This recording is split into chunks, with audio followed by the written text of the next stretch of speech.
Back to the phone lines. We'll talk next to Ronald in Houston, Texas. Hi, Ronald. How are you doing, Hank? I'm doing well. How are you? Great. It's good to talk to you. I listen to you every day. I drive a truck out here on the road, and you just make my day every day about 5 o'clock. Oh, thank you. Just a couple of quick questions. This is the first time in my life that I've ever read the Bible, because it's always been the case of, well, the Bible says this, and why does the Bible say this? I couldn't answer. So now I can answer a little bit better. Oh, wonderful. My brother, who's been a Christian for like 35 years, he told me before I got to Revelation to go back because it's pretty powerful. He said, go back to like Ezekiel and Daniel and read both of those, and then you'll get a better understanding of what's going on, which I have, all right? I'm in Ezekiel again.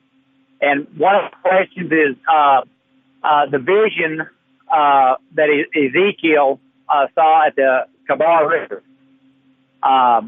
the wheels. And I couldn't really get a good understanding of it, so I actually got on computer to see what it looked like, and it was amazing just to look at it. But my question was, like on the wings and the wheels itself, what is the significance of all the eyes? Yeah, by the way, was it your brother that told you to read the book of Ezekiel and Daniel? Yes, sir. Yeah, to understand Revelation. Tell him that was a very wise word, because in many cases, Revelation is almost a recapitulation of Ezekiel.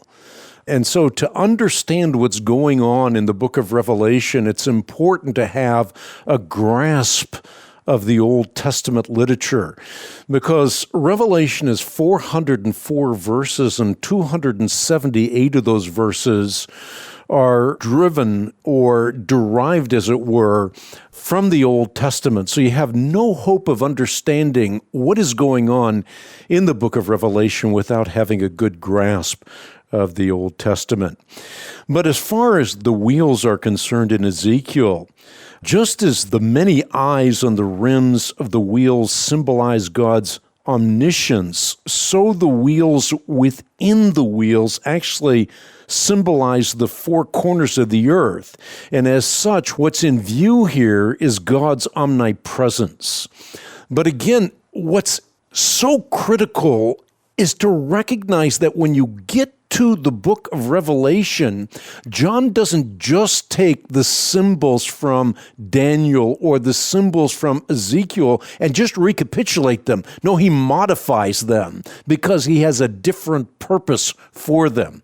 So it's important to recognize that it's not a one-for-one proposition just transferred from one book to another, but they're modified for a different purpose. And the purpose of the book of Revelation is to show something wonderful and glorious.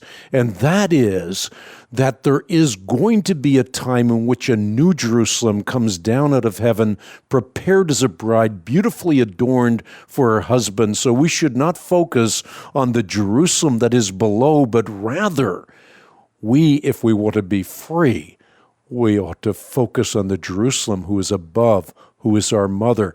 This is a point that Paul makes emphatically in Galatians chapter 4.